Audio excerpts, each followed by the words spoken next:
العروسه دي وتديك الشيبسي؟ العروسه وديك الشيبسي؟ انت منين؟ انا من الجلاء مش من هنا والله يا عم. باباكي فين طيب او مامتك؟ بابا مش هنا. امال فين؟ بابا ميت. الله يرحمه.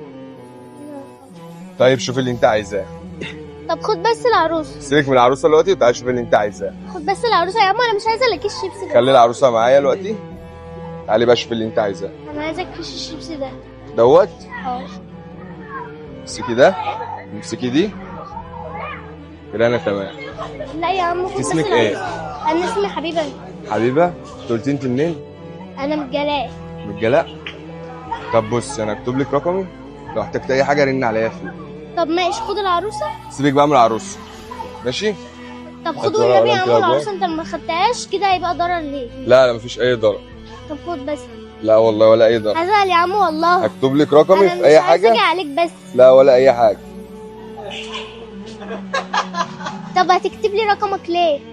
لو احتجت اي حاجه كلميني، ده رقم خليه معاكي.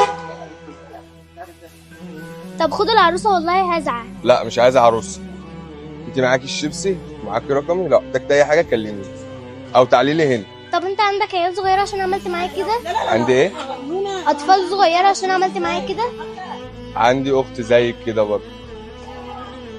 ماشي يا عم كده خلاص. تمام. يعني امشي خلاص. لو احتجت اي حاجه تعالي لي ومعاكي الرقم بتاعي، في اي وقت كلميني.